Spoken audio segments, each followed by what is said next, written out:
그건 별개의 문제죠. 이렇게 할지 그것까지도 이미 생각을 하면서 뭔가 절차를 밟아가는 건지 여기에 대해서 이제 불안감도 조금씩 있는 것 같아요. 이제 요거를 아까 전에 박원석 의원님도 잠깐 말씀하셨는데 예. 기시다가 지금 원래 여름에 올려다가 지금 온 이유에 대해서 세 가지가 있거든요. 하나는 바이든의 압력이 있었다. 미국 예. 쪽에 좀 한국 좀 잘해줘. 두 번째는 일본 국내 언론들의 압력이 있었다.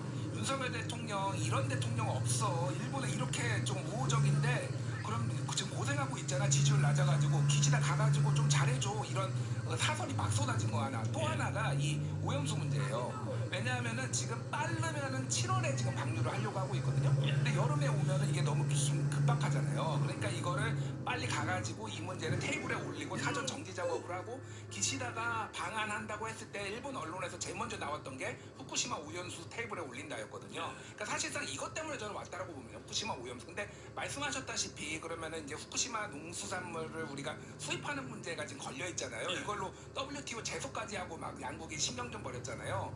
근데 만약에 이제 이게 문제가 없다라고 IAEA에서 하고 한국 시차회단도 그거를 받아들이면은 우리는 거부의 명분이었고요. 소송 가면 집니다. WTO에 다시 가면. 그러니까 이 문제가 사실상 받아들일 수밖에 없는 거예요. 그래서 지금 정부 여당에서도 이 문제에 대해서는 아무도 말씀 안 하세요. 근데 이게 가장 현안이 될 겁니다. 이제 7월이나 8월쯤에 방류하고 그 다음에 바로 자 이제 문제 없으니까 너희 받아줘. 이렇게 했을 때 이제 정부가 이거를 저는 거절할 수가 없다고 봅니다. 국제법상으로도 상당히 불리한 위치에 있을 거예요. 그러니까 우리 지금 그 양식업이나 예. 수산업에 그 종사하는 그런 농가에서 굉장히 우려하는 게 바로 그 대목입니다. 결국 방류가 시작되면 논리적으로는 더 이상 후쿠시마를 포함해서 인근 8개 현에 농수산물 수입 금지를 우리가 하고 있는데 이건 이제 WTO에서 인정을 받는 예외 사항이에요. 이게 생명이나 안전이나 또 해양 오염으로 인한 그런 안전의 위험이 있기 때문에 근데 방류가 시작되면 더 이상 그 안전의 위험이 없다는 게 간접적으로는 확인이 되는 거지 않습니까?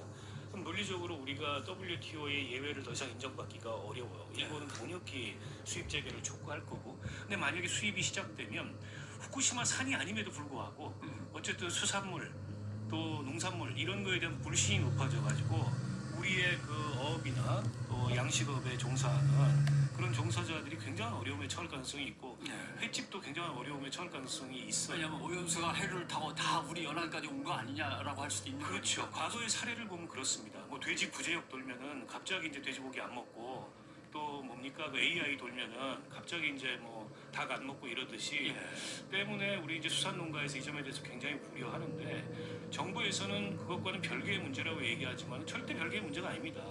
이게 방류가 시작되는 순간에 바로 이 수입 재개 문제에 대해서 일본은 아주 정책하고 들고 나올 가능성이 높아요. 김준일 기자가 얘기한 건 중국식으로 표현하고 시간의 창이라고 흔히 얘기를 하더군요.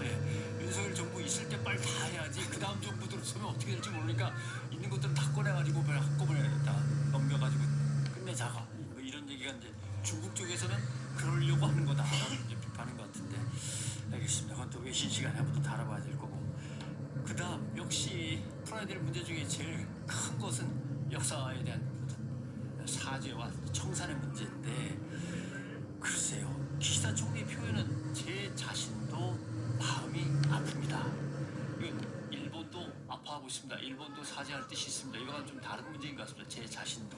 왜 이렇게 얘기를 했을까에 대해서 한번 이제 얘기를 해봐야겠죠. 일단 일본 언론들 반응을 보면 돼요. 오늘 이제 뭐 정부 여당 쪽에서 말씀하신 게 저라는 표현을 썼지만은 총리가 개인이 어딨냐 이건 정부의 입장이지 이렇게 말씀하시는 분들이 꽤 있더라고요. 아니 그 우리 쪽에서 그렇게 얘기한다는 뜻이죠.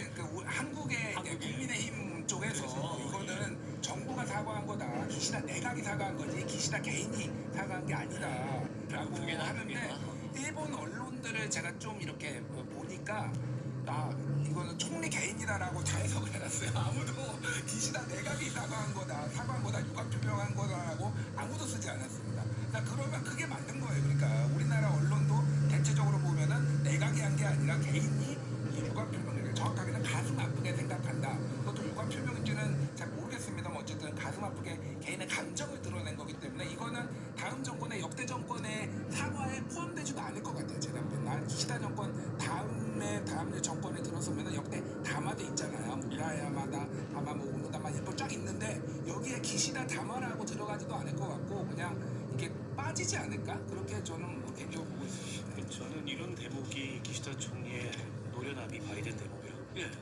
그러니까 마음이 아프다는 정서적인 표현을 사용하면서 일종의 이제 진정성을 우리 대한민국을 향해서 내비쳤지만 이 강제동원의 강제성이나 이런 거에서 조금 더 인정하지 않은 거예요.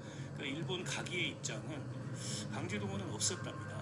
그분들은 그 전쟁 시기에 돈을 벌기 위해서 그 일본에 왔던 노동자들이고 거기에 어떤 강제성이 없었다. 이게 일본 가기의 공식 입장이에요. 그 가기의 공식 입장에서 조금도 이탈하지 않으면서 이런 정서적인 표현을 써서 이 진정성을 내비추고 기자가 질문이 들어왔을 때도 이건 개인의 입장이라고 딱 선을 그었습니다. 당연히 일본 언론에서 그렇게 반응하는데 그럼에도 불구하고 일본 보수파, 일본의 극우파들 같은 경우에는 그런 얘기도 못하라 했냐라고 지금 일부에서는 문제 제기를 하는 상황이에요. 어떻게 보면은 그 기시다 총리도 운신의 폭이 굉장히 없는 거죠.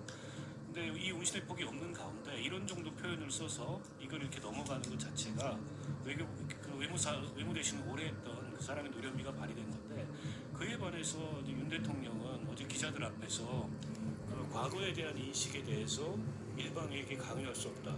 일본한테 사과를 요구할 수 없다는 얘기를 또다시 전 국민이 지켜보는 생중계 석상을 통해서 함으로써 국민들한테 다시 한번 상처를 준 거죠. 저는 이 차이가 굉장히 크다고 생각합니다. 윤 대통령은 아무튼 아이고 우리가 먼저 하라고 얘기를 안 했는데도 이렇게 먼저 꺼내주시니 참 그것도 긍정적이라고 받아들이는 뭐 이런 태도를 보였는데 이제 역사 인식에서는 뭐 대통령은 나름대로 확고한 신념을 가지고 외교 정책을 밀고 나가는 것 같습니다.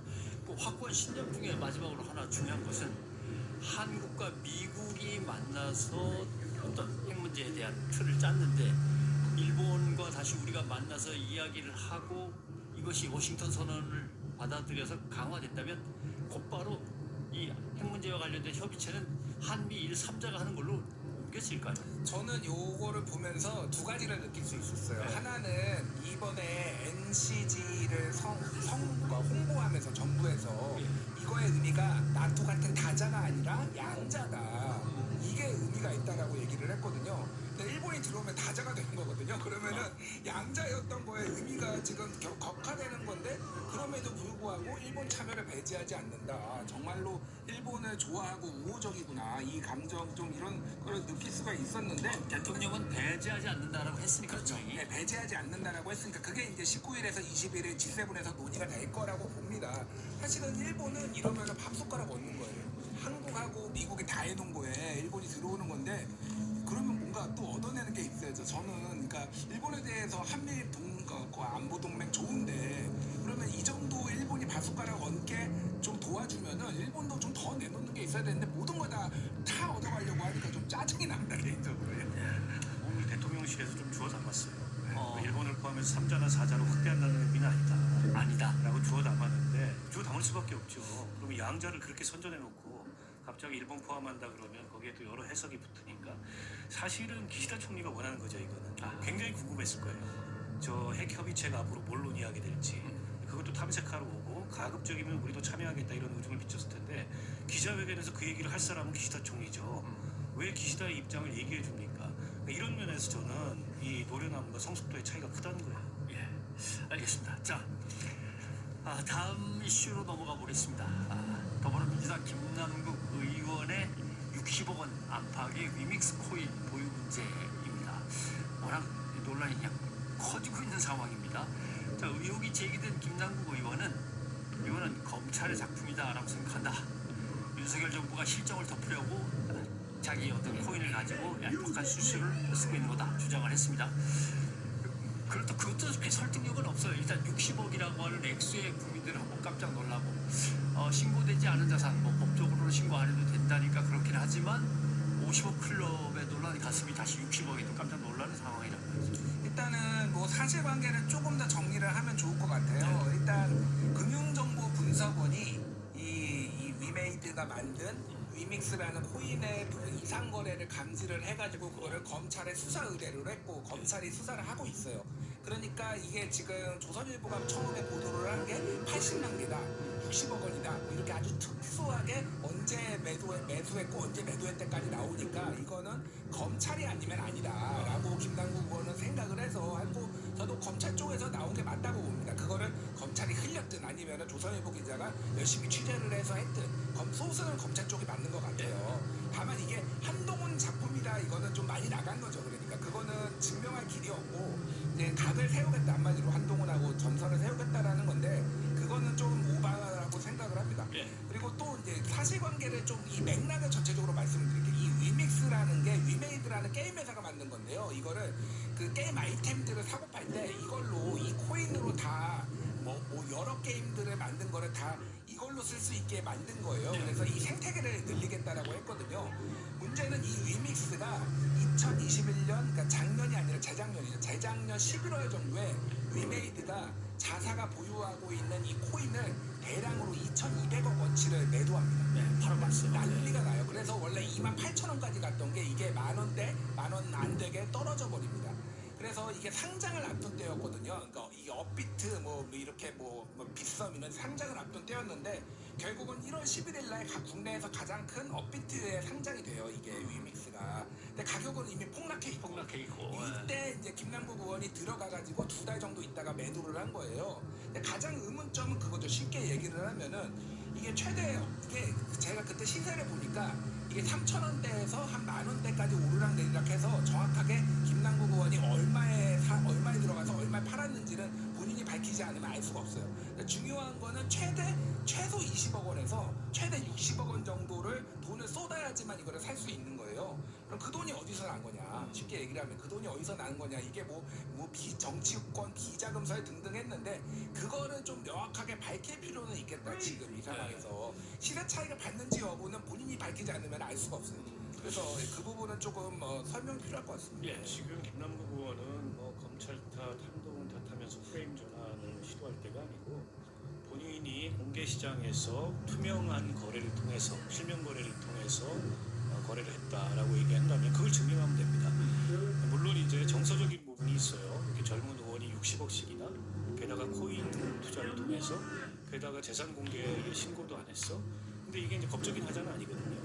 때문에 뭐 그거 가지고 정치 못한다 이 사람 더 이상 이럴 문제는 아니에요. 근데 이제 본인이 설명한 대로 정말 법적인 문제 없이 공개 시장에서 실명 거래를 해서 투명하게 했다면 그거 한동안 구설은 있겠지만 문제는 없이 클리어 될 겁니다. 근데 그걸 가지고 자꾸 무슨 한동훈 검찰 이런 얘기하는 거는 제가 설득력도 없고 적절치 않을 것 같고요. 앞서 이제 설명을 해주셨지만 코인 거래를 해본 사람들의 얘기를 들어보면 그런 위믹스 같은 이른바 잡코인 내지는 김치코인이라 그러죠. 국내에서 말해요. 가치가 특별히 높지 않은 이게 그냥 위험 자산이기 때문에 여기에 그렇게 올인하는 경우는 드물다는데요. 다른 코인 이를테면 뭐 비트코인이라든지 이더리움이라든지 리플이라든지 상대적인 안전 코인에 투자하면서 일종의 분산 투자로 일부 이런 걸 보유할지는 몰라도 김남국 의원의 투자 패턴을 보면 여기 올인하는 거잖아요. 80만 개를 그것도 오래 보유 안 했습니다. 한 달 정도 그 실명 거래와 되기 직전에 다 처분을 했고 상당 정도 이익을 남긴 걸로 추정이 되는데 얼마인지는 알 수 없어요. 때문에 이게 좀 거래가 이상하다. 그런 면에서 이게 단기간 상승할 거라는 확실한 정보 같은 게 없었다면 저런 식의 투자를 했겠느냐. 그게 아니라면 김남국 의원은 투자의 신이거나 뭐 이런 식의 지금 얘기들이 나오는 거 아니겠습니까? 그래서 지금은 여러 말 할 것 없이 본인이 기자회견 한다 그랬으니까 이 자금 출처, 취득 경위, 매각 경위 이에 대해서 납득 가능하도록 설명을 하면 됩니다. 오히려 너무 짧게 들어가 있었던 거 아니냐. 거래 실명제로 가기 직전에 또 빠져나온 것도 수상하다. 그다음에 근데 또 하나 중요한 건 정말 현금화해서 정치자금으로 썼을 가능성이 있는 거냐. 그런 것들은 금방 나오잖아요. 일단 요거를 좀만 더 설명을 드리면은 업비트가 제일 큰 회사인데 1월 11일에 지금 이게 상장이 됐어요. 그래서 4대 시장에 다 상장이 됐어요. 그게 호재라서 올랐습니다. 올랐다가 다시 빠졌어요. 그래서 아까 말씀드렸듯이 이게 만원대에서 4,000원까지 오르락내리락 했는데 지금은 작년 11월에 상장 폐지가 됐어요. 그래서 이게 지금 1,000원이 됐습니다. 그러니까 빨리 빠져나온 게 잘한 투자다. 결과적으로 얼마나 벌었는지는 모르겠으나 이런 거고 이거를 이제 이재명 대선 자금에 썼네 뭐 이제 이런 얘기까지 나오고 있잖아요. 김남국은 돈에 진심인 사람입니다. 이재명 같이 불확실한데 돈을 태웠을 리가 없어요. 이거는 잘못된 모르겠습니다. 진짜로 가능성은 배제할 수 없지만은 저는 그건 아니라고 봐요. 현금 인출입니까? 다른 데 투자했다고 하는데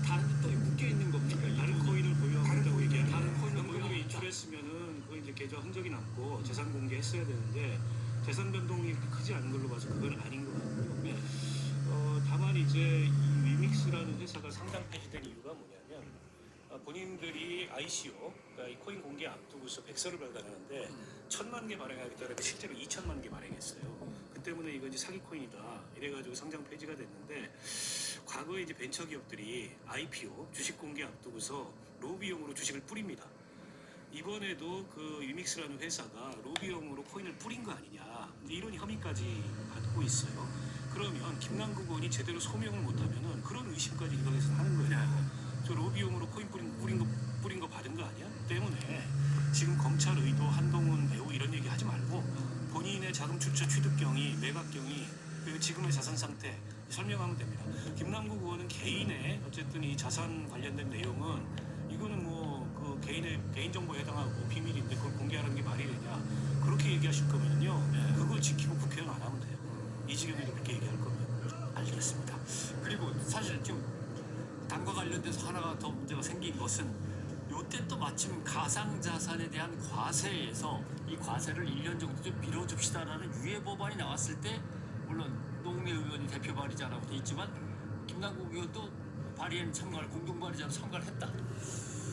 여기 뭔가 관련이 있는 거 아니야? 근데 나는 표결에 참여 안 했다. 그런데 나와버렸는데 네. 그 법 되지도 않았다. 근데 요거는 제가 말씀드릴게요. 뉴델리에서는 1시간 전에 지금 단독 보도가 나왔거든요. 단독보도. 그러니까 김남국 의원이 공동 발의는 했으나 어. 2020년 12월에 법안이 발의가 됐거든요. 네. 근데 2021년 본회의 때는 본인은 투표 안 했다라고 하는 거잖아요. 네. 그런데 1년 뒤인 2022년 12월에 소득세법 개정안 이게 같은 내용이 담겨 있는데 이때는 또 찬성했답니다. 김남국이 찬성한 게 이미 이제 확인이 됐어요. 네. 그러니까 이거는 발의를 해놓고 본회의에서 찬성 안 하는 것도 이상합니다. 본인이 그럼 이상한 법을 발의한 거 아니야 그러면 이것도 이상한 거고 1년 뒤에 또 했잖아요. 그러니까 매우 궁색하다라고 하고 그러니까 이거에 대해서는 이해 충돌이 아니다라고 얘기를 하는데 그러니까 왜냐하면은 단독으로 내가 이득을 보는 게 아니라 예전에 박덕흠 의원처럼 본인이 가족이 건설회사를 가지고 있죠. 투자를 직접적으로 한다든지 뭐 이런 유의 비슷한 이런 거는 아니라고 하지만은 그래도 이거는 국민 상식에 맞지 않죠. 예, 그리고 이 법을 발의했을 때는 위믹스 코인을 가지고 있을 때는 당연히 아니에요. 사실은 이때부터도 코인을 거래를 했을 가능성이 높습니다. 예전부터 코인을 거래한다라고 본인이 얘기를 했거든요. 그러니까 이게 이해관계 충돌이 아니다라고 얘기하는 것도 저는 조금 사리에 맞지 않다고 봅니다. 이 법적으로 처벌 가능성이 있는 이해 충돌이냐 그건 아니죠. 네. 그러나 이제 정치인한테 처벌이 돼야만 이해 충돌이냐 그렇지 않습니다. 그리고 입법 행위가 어떻게 이해 충돌일 수 있냐 이렇게 김남국 의원이 항변을 하던데 국회의원이 하던 거의 대부분의 행위는 입법이거나 예산이거나 정부에 대한 감시입니다. 당연히 그 영역에서 이해 충돌이 발생하지 뭐 그 밖의 영역에서 이해 충돌이 발생합니까? 그러니까 이런 변명을 구구절절히 할 때가 아니고 지금 어쨌든 본인에게 제기되어 있는 의혹을 소명하면 됩니다. 그래서 일부의 얘기들이 다 억측이었다 이렇게 클리어되면 끝나는 거예요. 아무튼 뭐 제출할 수 있는 자료들은 뭐 그렇게 어렵지는 않은 것 같은데 자기가 내 사적인 거다라고 하는 생각만 접어두면 다 공개할 수 있는 거여서 한번 기다려 보겠습니다. 자, 박원석 전 의원, 김준일 뉴스톱의 수석 에디터 오늘 일석이조 고맙습니다. 고맙습니다.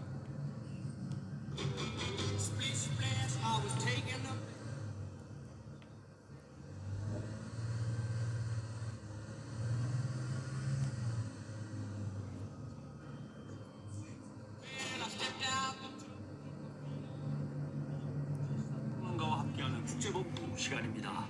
어서 오십시오. 네, 안녕하십니까. 하도 기시다 총리 얘기를 많이 했더니 그러나 지나간 것도 선언문이 나온 거 뭐 이런 것들에 대한 얘기였는데 그게 아니고 네. 지금 계속 일정이 진행 중인 거예요. 방금 좀 전에 떠났다라는 얘기더라고요. 예. 자, 그 일본 그 언론이라든지 외신 보도를 조금 살펴볼 필요가 있을 것 네네. 같아요. 근데 일본 언론들이 이 강제동원 피해와 관련해서 일본이 윤석열 대통령으로부터 면죄부를 얻은 거다 이런 식의 보도를 내놨습니다. 지금 아사히 신문하고 마이니치 신문이 조간 일면 톱뉴스의 제목으로 기시다 마음이 아프다. 그렇게까지 정식으로 사죄를 했다. 네. 그래서 한국에서 다 받아들였다. 이렇게 네. 되는 겁니까? 지금 극우 성향의 산케이 신문이 뭐라고 이걸 딱 표현했냐면 기시다 총리가 책임 소재 등을 언급하는 것을 피하면서 낮은 지지율로 고심하는 윤 대통령을 지원하기 위해 아슬아슬한 표현을 찾았다.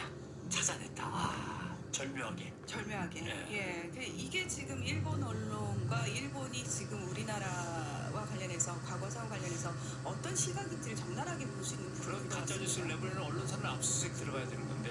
그렇습니다. 예. 자, 그건 아닐 겁니다. 그죠? 그걸 어떻게 해야겠어요? 예. 어쨌든 일본 언론들은 지금 기시다 총리가 참 잘했다.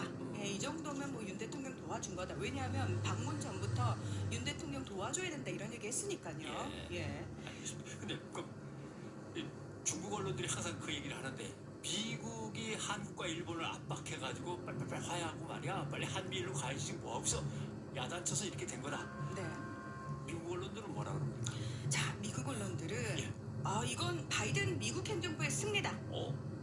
저는 이렇게 분석을 했습니다. 자, 미국 사실 지난 수년 동안 북한의 핵 위협을 억제하고 중국의 경제적, 군사적 야망을 견제하기 위해서 한일 양국을 향해서 과거사 넘어서 계속 협력해라 촉구해 오지 않았습니까? 그러니까 그거를 제대로 보여줬다라는 겁니다. 이 블룸버그 통신은 미국의 동맹국 한국과 일본이 손을 맞잡은 건 중국 견제를 위해서 동맹의 단합을 절실히 원하던 바이든 행정부가 가장 원하는 그림이다. 가장 원하는 그림대로 가고 네. 그리고 월스트리트 저널도 한국과 일본 정부의 긴밀한 관계가 미국의 통합적인 미사일 방어에 도움이 된다. 자, 뉴욕타임즈도 이 관련 소식을 전하면서 양국의 관계 회복을 가장 반기는 건 미국일 거다. 굉장히 좀 씁쓸하죠. 예. 반기는 정도가 아니라 아예 미국이 시켰다고 이제 중국 언론들은 뭐 그냥 그렇죠. 하던데. 예. 그다음에 윤석열 정부 다음 정부에서는 이렇게까지 못할 거니까 지금 다 해야 된다라는 얘기로 계속 한국과 일본, 한국과 미국의 어떤 결속을 지금 비난하고는 있습니다. 근데 뉴욕타임즈가 그 부분도 짚었어요. 그러니까 한일 양국 내 과거사 문제 등과 관련한 정치적 압박을 고려할 때 양국 간 긴장 관계가 쉽게 사라지지 않을 것이다. 이게 이제 전문가들 인터뷰를 인용을 하면서 그러면서 이 한일 과거사 문제 해결을 동아시아 경제 안보 현안과 별개로 다루려는 미국의 관점이 위험할 수 있다라는 경고도 빼놓지 않았습니다. 미국이 한국과 일본의 그 아주 오래된 그 어떤 고를 충분히 이해하지 못하고 봉합하면 되지 않을까 이렇게 너무 쉽게 생각한다는 뜻인가요? 그렇죠. 예, 그리고 지금 말씀하신 것처럼 사실 정권이 바뀌면 얼마든지 이건 다시 의제가 될 수 있는 부분이지 않습니까? 사실 정권의 문제도 아니고 대법원 판결이 나오는 바람에 일이 이렇게 된 것이기도 한데 강제징용 문제에서는 이건 일단 계속 외신들을 좀 살펴보면서 이야기를 그때그때 해야 될 것 같습니다. 네. 자, 그래서 주말에 가장 눈길을 끌었던 이슈 중에 하나는 역시 영국이었습니다. 찰스 3세 국왕의 대관식이 그래도 화려하게 열렸다라는 소식이죠. 그렇습니다. 지난해 9월 8일에 엘리자베스 2세 여왕이 서거한 직후에 이제 대관식 없이 찰스 3세가 왕위를 승계를 했죠. 자, 8개월간의 준비를 거쳐가지고 말 그대로 70년 만에 최대 이벤트라고 하는 대관식이 웨스트민스터 사원에서 진행이 됐습니다. 여기서 대관식을 진행한 건 1066년 윌리엄 1세 때부터라고 하고요. 찰스 3세가 이곳에서 대관식을 치르는 40번째 국왕이 됐습니다. 대관식 참석자들도 굉장히 화려했습니다. 국가 원수급 100명을 포함해서 전 세계 203개국의 대표가 초청이 됐고요. 전체 행사가 또 전 세계로 생중계가 됐습니다. 예, 저도 잠깐 봤는데 준비를 상당히 많이 했더라고요. 자, 예식은 영국 국교의 최고의 성직자인 캔터베리 대주교가 집전을 했지만 굉장히 좀 독특한 부분이 있었던 게 뭐냐면 그 대관식 역사상 처음으로 비기독교 종교 지도자들이 예식 곳곳에서 굉장히 중요한 역할을 담당했어요. 그러니까 가장 먼저 사원에 입장하는 성직자 행렬에 유대교, 무슬림, 불교, 힌두교 등의 종교 지도자들이 동참을 했고 그리고 또 흑인 여성 상원 의원 그리고 카리브해 출신의 여성 남작도 등장을 하면서 어떻게든 이 영국 왕실이 종교, 인종, 성별을 뛰어넘어서 이렇게 현대화됐다. 우린 이런 것까지 다 고려하는 왕실이다라는 걸 보여주기 위해서 상당히 애를 썼습니다. 영국은 오늘까지 국가 공휴일로 선포가 돼서 축제가 계속되고 있습니다. 그 대충 이렇게 흘러가는 기사들을 보면은 어머니 엘리자베스 여왕하고 자꾸 비교를 하는 뉴스가 나오더라고요. 아, 이 찰스 3세는 아마 죽어서까지도 어머니와의 비교를 벗어나지 못할 것 같아요. 예, 지난해 저 서거 당시에도 사실 그런 얘기 너무 많았잖아요. 자, 엘리자베스 여왕 대관식은 1953년에 열렸는데요. 그렇죠. 당시 그 최초로 전면 중계가 이루어졌다고 합니다. 그래서 이걸 보기 위해서 텔레비전 판매가 급증할 정도로 화제가 됐었다고